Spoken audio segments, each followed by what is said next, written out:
ये पिक्चर जो आप देख रहे हैं ये ट्यूसन एरिजोना में भाई ब्रानम के डैन रूम का पिक्चर है। और ये भाई ब्रानम की पहली बाइबल है जिसमें भाई ब्रानम के द्वारा बुक मार्क डाला गया जो कि जिंदगी के विषय में है, जिसमें कुछ ऐसा लिखा है, जीवन केवल एक जीवन जल्दी ही बीत जाएगा, केवल जो हो चुका है, क्योंकि मसीह बना रहेगा। मेरे लिए जीवित रहना मसीह है। फिलिपियों 1:21। शुभ प्रभात, जेफरसनविले, इंडियाना। यह 17 दिसंबर 2022 है। यहाँ एक पत्र है ब्रैनम टबरनिकल भाई जोसेफ ब्रैनम की ओर से। अब यहाँ है भाई जोसेफ ब्रैनम। प्रिय छोटे मसीहो, हम परमेश्वर के अभिषिक्त जन हैं। उस एक ही आत्मा से, उन्हीं कामों के द्वारा, उसी सामर्थ के द्वारा, उन्हीं चिन्हों के द्वारा अभिषिक्त हैं। यह उकाब से उकाब, वचन से वचन तक जा चुका है, इतना तक के यीशु मसीह की पूर्णता हमारे प्रत्येक के शरीर में प्रकट हो चुकी है। भौतिक, आत्मिक के लिए या जो कुछ भी हमें आवश्यकता है, वो जिलाने वाली सामर्थ हमारे अंदर जीवित है और वास कर रही है। हम परमेश्वर के छोटे मसीहा हैं। हर एक सप्ताह इस संदेश का प्रकाशन, हम कौन हैं, हम कहां से आए हैं और हम कहां जा रहे हैं, यह और अधिक समझ आ रहा है। हम बड़ी उपेक्षा के साथ सोचते हैं यह किस तरह से और अधिक महिमामयी हो सकता है, यह और अधिक कितना साधारण हो सकता है। लेकिन हर एक नए टेप के द्वारा जो हम सुनते हैं, परमेश्वर हमसे सीधा सीधा बात करता है और अपने वचनों को और अधिक प्रकट करता है और हमें भरोसा दिलाता है कि हम कौन हैं। किसी भी विश्वासी के हृदय की सबसे बड़ी इच्छा परमेश्वर की सिद्ध इच्छा में होना है। हम कभी भी उसकी अनुमति वाली इच्छा में नहीं होना चाहते। यदि हम महसूस करते हैं कि हमने कुछ ऐसा किया है जो परमेश्वर को अप्रसन्न करता है, तो हमारा हृदय टूट जाता है और हम चूर चूर हो जाते हैं। हम जानते हैं कि परमेश्वर की एक सिद्ध इच्छा है और हम केवल उसकी सिद्ध इच्छा की योजना में रहना चाहते हैं। मेरे जीवन में मैं दृढ़ता से इस एक बात पर खड़ा हूं, ये कहते हुए कि मेरा विश्वास है कि दुल्हन का हर एक सदस्य सबसे महत्वपूर्ण काम जो वो कर सकता है, समान रूप से सामान्यजनक और सेवकाई दोनों को बटन को दबाकर चलाना है। मैं विश्वास करता हूं कि यही हमारे दिनों के लिए परमेश्वर की एकमात्र प्रमाणित आवाज है, जिसमें आपको अवश्य ही हर एक वचन को सुनना और उसका पालन करना है। मैंने बताया कि मेरा विश्वास है कि सेवकाई को, भाई ब्रानम को वापस उनके पुलपट पर रखने और उनकी कलीसियाओं में टेप को चलाने की आवश्यकता है, क्योंकि यही एकमात्र सबसे महत्वपूर्ण आवाज है जिसे लोगों को अवश्य ही सुनना चाहिए। मुझे अपने जीवन में इस बात पर पूरी दृढ़ता से खड़े रहने के लिए बहुत ही आलोचना मिली है, जिसे मैं उसकी योजना में होने और सिद्ध इच्छा में होने का विश्वास करता हूँ। इसे गलत समझा गया है और कहा गया है कि मैं इफिसियों 4 की 5 प्रकार की सेवकाई में विश्वास नहीं करता। मैंने बहुत ही बार इसे व्यक्त किया है कि यह गलत बात है। मैंने ऐसा कभी नहीं कहा और ना ही कभी ऐसा विश्वास किया है। ऐसे बहुत से लोग हैं जिन्होंने मेरी बातों को तोड़ मरोड़ के और लोगों को इस तरह से बातों को बताया है जिसे मैंने ना कभी कहा है या विश्वास किया है, लेकिन इसकी उपेक्षा की जा सकती है। वहां एक बाइबल का वचन सत्य होना है। यदि आप दावा करते हैं कि आप इस संदेश पर विश्वास करते हैं, तो हमें भविष्यवक्ता के द्वारा कही गई बातों को अवश्य ही लेना चाहिए, क्योंकि यही परमेश्वर के वचन का अनुवाद है, क्योंकि वो उस वचन का एकमात्र अनुवादक है। यदि मैं आप में से हर एक को पूछता था कौन परमेश्वर की सिद्ध इच्छा में होना चाहता है, आप में से हर एक जन कहेगा, हाँ, यही मेरे हृदय की इच्छा है। इसी प्रकार हमें यह देखना चाहिए कि भविष्यवक्ता ने जो कहा यह परमेश्वर की सिद्ध इच्छा है।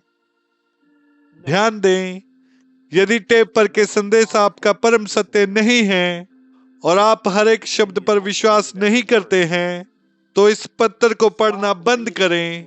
मेरे लिए आप विश्वासी नहीं हैं, इसलिए ये आपके लिए नहीं है।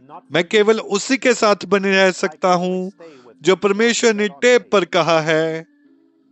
हमें वो चाहिए जो उसने कहा, ना कि कलीसिया ने कहा, डॉक्टर जॉन्स ने क्या कहा, ना ही किसी और ने क्या कहा।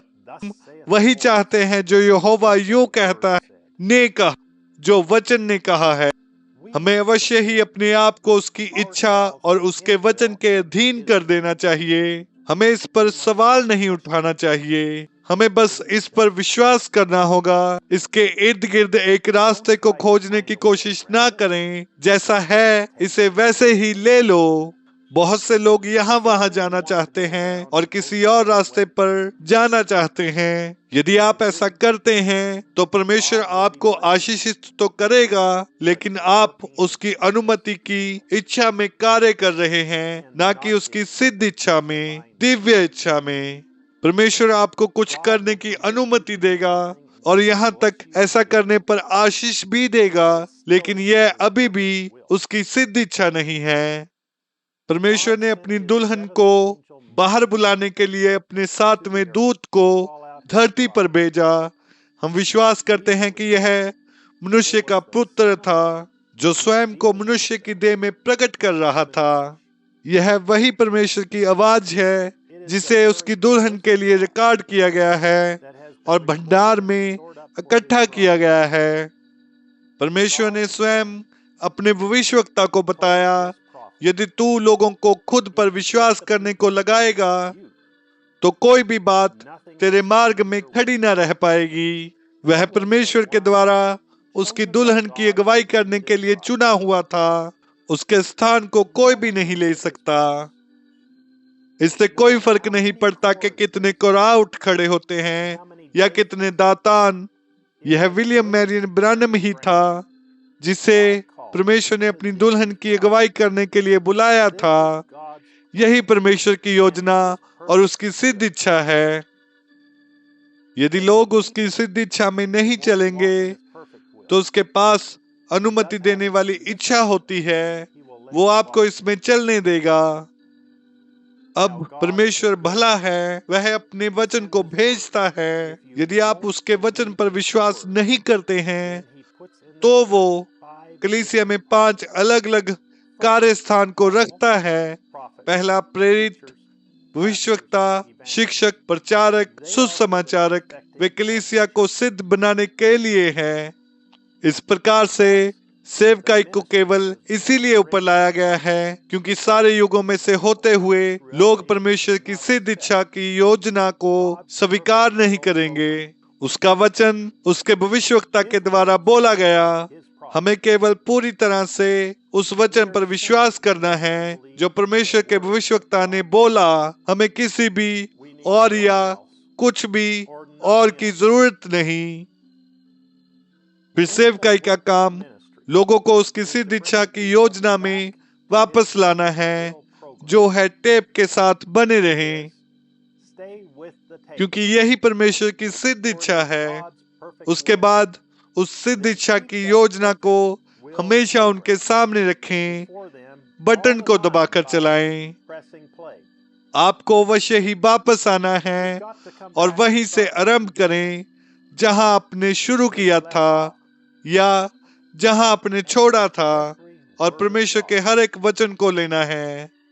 तो उसकी सिद्ध इच्छा में होने के लिए आपको क्या करना चाहिए? बटन को दबाकर चलाएं। तो उसकी सिद्ध इच्छा में होने के लिए पास्टर लोगों को क्या करना चाहिए? बटन को दबाकर चलाएं। परमेश्वर के भविष्यवक्ता ने क्या किया जब वो सभाओं में गया? केवल बीमारों के लिए प्रार्थना करने और इसी तरह की चीजें करने। वे बातों को इस तरह से कहता था कि भेड़ें उसे सुन लेंगी, क्योंकि हम जानते हैं कि वो किस बारे में बात कर रहा है। नहीं तो यह केवल कांटे पर लगा हुआ चारा था। उसने उन्हें चिन्हों को दिखाया, जैसे विचारों को परखना और उनके हृदय के भेदों को जानना, केवल लोगों को उत्तेजित करने के लिए। लेकिन फिर उसने कहा कि सबसे महत्वपूर्ण बात क्या थी? पहली बात जो आप जानते हैं, एक टेप उनके घर के अंदर लगाई जाती है। तब इसने यह पकड़ लिया है, यदि वो एक भेड़ है तो वह ठीक उसके साथ आता है, यदि वह बकरी है तो वह टेप को बाहर कर देता है। आप भेड़ हो या बकरी हो, परमेश्वर का छोटा सा झुंड उस वचन पर केंद्रित होता है। हम बटन को दबाकर चलाने के द्वारा उसकी सिद्ध इच्छा में हैं, जैसा कि ये उसकी मूल योजना थी और मूल योजना है। ठीक उसके वचन के साथ बने रहें, क्योंकि यही है जो अंत में सामने आने वाला है। वचन, वचन दर वचन। जो कोई उसमें एक बात को घटाएगा या उसमें एक बात जोड़ेगा, इसे उस वचन के साथ बने रहना है। मैं यह जानने के लिए प्रभु का बहुत ही धन्यवादित हूँ, आत्मिक प्रकाशन के द्वारा, कि मैं उसके वचन के अनुसार उसकी सिद्ध इच्छा में हूँ। मैं इसमें अपने अनुवाद को नहीं जोड़ रहा हूँ या इसमें अपनी समझ को नहीं जोड़ रहा हूँ, लेकिन अपने कानों से सुन रहा हूँ कि यहोवा यूं कहता है क्या है और उसकी सिद्ध इच्छा क्या है। मैं आपको इस रविवार दोपहर 2 बजे जेफरसन विलेज समय अनुसार हमारे साथ आकर और ढूंढने जाने के लिए आमंत्रित करता हूँ। जैसा कि हम सुनते हैं, क्या परमेश्वर कभी अपना विचार अपने वचन के प्रति बदलता है? 65-04-18 ई। इस संदेश में बहुत सारी बहुमूल्य चीजें हैं। जब हम सुन लेंगे तो आप उसकी पवित्र आत्मा से भरपूर हो जाएंगे। भाई जोसेफ ब्रानम। संदेश को सुनने से पहले पढ़े जाने वाले वचन, निर्गमन 19वां अध्याय, गिनतियों अध्याय 22 आयत 31, संत मत्ती अध्याय 28 आयत 19, लूका अध्याय 17 आयत 30, प्रकाशित वाक्य 17वां अध्याय। जेफरसन विले इंडियाना से अगली बार तक प्रभु आपको आशीष दे और शालोम। संदेश को प्राप्त करने के लिए आप branhamtabernacle.org या www.svfellowship.info पर जा सकते हैं।